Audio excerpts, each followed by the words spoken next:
So now inflation is a huge problem. See, inflation was the government's solution to the problem until inflation has now become the problem. And so inflation is going to get much worse.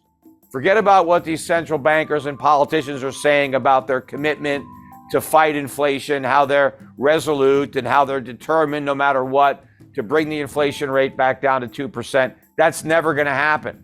We're going to see 20% inflation before we see 2% inflation. And this pretend war against inflation is going to come to an end soon. And the central banks are going to surrender and inflation is going to win. Look, we've already seen the first central bank capitulate and wave the white flag, and that was the Bank of England.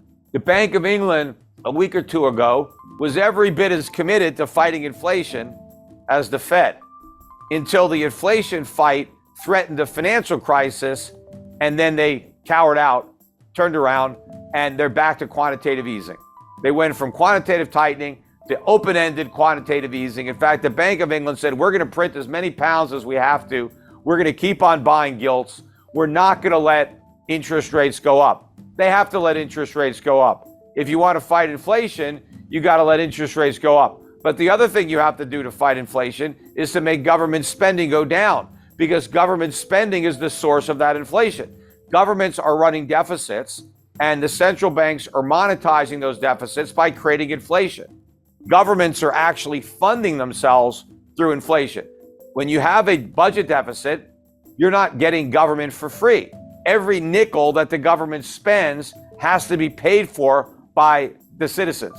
And if they don't pay for it with a tax, then how are they paying for it? Through inflation. So when prices go up, that's the tax that you're paying for all these government programs.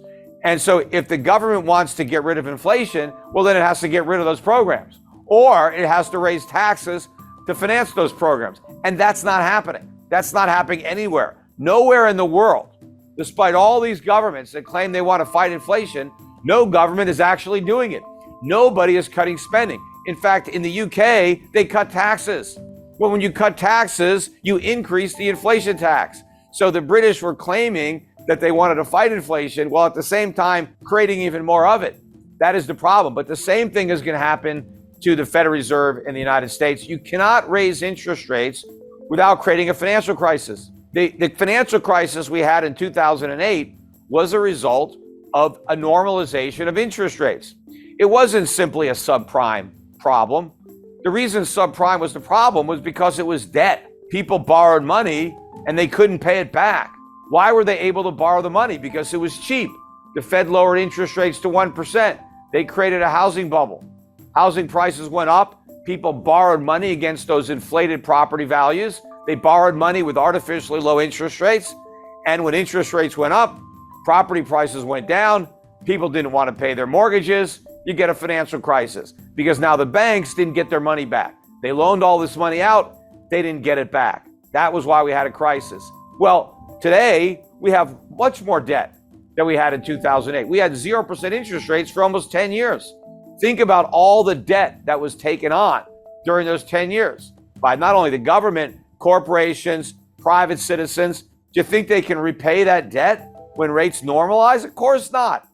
And what happens when rates go up, asset prices come down. It's like the other side of a seesaw. The lower interest rates are, the more expensive stocks are, the more expensive real estate is. But as interest rates go up, those prices come down because it's all a function of interest rates. So if I borrowed a bunch of money to buy a house and now the house goes down, I have no equity and my mortgage payments are up, I'm mailing in the keys. But you have all these companies in America that have been losing money. In fact, in 2021, it was a record year in America for money-losing companies going public. Now, how do all these money-losing companies stay in business? Because the company is supposed to generate a profit to stay in business. How do you lose a bunch of money and still stay in business? How do you pay your employees? How do you pay your rent? Right? How do you do anything? Well, the companies were selling stock to the public. They were raising money by selling stock, and a lot of companies were borrowing money to pay their expenses, taking on debt. But it was all great when rates were at zero, And people were willing to buy these overpriced stocks when rates were at zero. They're not willing to do it when rates are at 4%. And in order to fight inflation, they got to go much higher than 4%. Despite the rate increases, federal funds rate in the United States right now is about 3.25% to 3.5%. Inflation, even the way the government measures it, is 8.25%. That's negative 5% real interest rates. You're not going to fight inflation with negative 5% rates. You're going to create more inflation. The only way that you can fight inflation with higher interest rates is if the interest rate is higher than the inflation rate. And it can't just be a little bit higher. It's got to be meaningfully higher. In 1981, when Paul Volcker raised interest rates or allowed interest rates to go up, short-term rates went to 21%. The highest inflation got was 13.5%. So that's what it took. People had real interest rates. The reason you need that is because you've got to stop people from spending money. That's what's the demand. It's spending. You've got to get people to stop spending and start saving, because that accomplishes two things. It reduces demand, but it increases supply. How does it increase supply? Well, when you spend money, when you save money and you don't spend it, that money can finance capital investment that will lead to more production of goods. And so you increase the supply of goods while decreasing demand for goods, prices can come down or stop going up. That's what you need to do. Now, if interest rates are negative, that is not going to encourage anybody to save. If rates are negative 5%, you're going to lose 5% a year on any money you save. Why the hell would you save? You wouldn't. You're going to spend your money as quickly as you get it. You're not going to save it and lose 5% a year. Now, if the Federal Reserve raised interest rates up to, let's say, 10% or 15%, then you might save your money. Hell, I could put my money in the bank and earn 15%. I'm not going to spend it. Even if inflation is 8%, I'm still 7% ahead. I'm going to save my money. I'm going to earn all that interest. I'm going to spend my money in the future, because then I'm going to be able to spend the interest that I earned on my money. That's what the Federal Reserve needs to do. But they're not doing that. Also, we are running $2 trillion a year deficits in the United States. Where's the money coming from? It's coming from the Federal Reserve, or it was. There's no other source, because if the Federal Reserve isn't going to print all that money, then the private sector is going to have to buy all those treasuries. But the private sector doesn't want those treasuries. Foreign central banks don't want those treasuries. They need to sell the treasuries they've already got. They don't need to buy any more. There is no way to finance these deficits, so the government has to cut spending. But they haven't cut any spending. In fact, if you look at the Inflation Reduction Act, that was a spending bill. They increased spending to fight inflation. How are you supposed to do that? It's the spending that is the source of the inflation, because the spending is being monetized by the central bank. So instead of fighting inflation, they created additional inflation. Instead of putting out the fire, they poured gasoline on the fire and just pretended that they were going to put it out. But everything we're doing, we're forgiving student loans. In fact, we told people that have student loans, you don't have to pay those loans. Just go out and spend the money on other stuff. Buy more goods, buy more services, push the prices even higher. You see, the Federal Reserve and other central banks are at an inflection point. They're really in a situation where they're between a rock and a hard place, and they're damned if they do and they're damned if they don't. Because for years, they were able to kick the can down the road by creating inflation and sweeping the problem under the rug.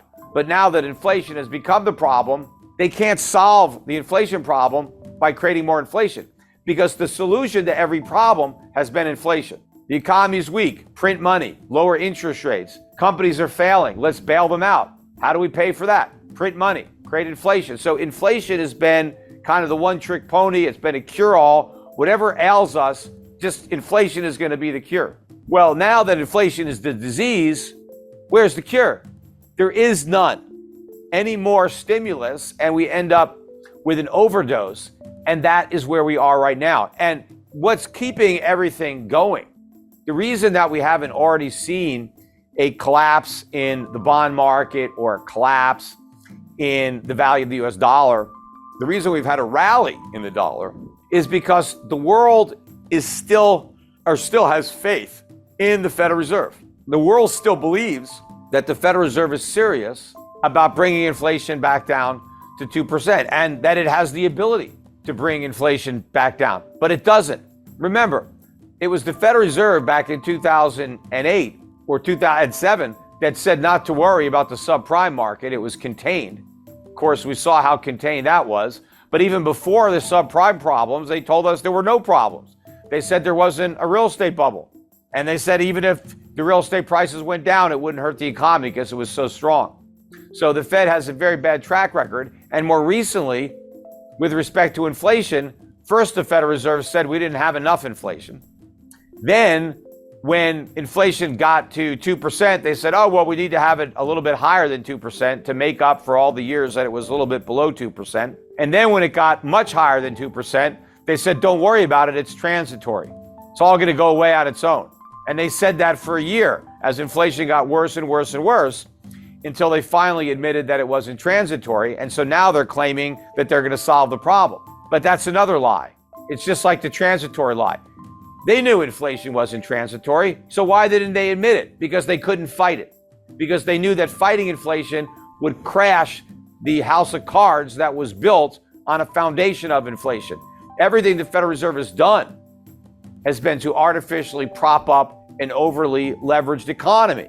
Well, the minute they try to fight inflation, they knock out those props and everything comes collapsing down. That's why they pretended it was transitory, because they didn't have the guts to do something about it. It was only when the problem became such a big political, hot potato, and everybody was worried about inflation, that the Federal Reserve finally said, okay, we're going to do something about reining in inflation, but they don't have the ability to actually live up to those commitments. Now they can pretend and they can hope that inflation just goes back down to 2% all by itself, because they're talking about how committed they are to bringing it down, but they can't do it without creating a financial crisis. In fact, the rate hikes that they've already delivered, even if there's nothing else behind it, will create a financial crisis. It's just a question of how much time.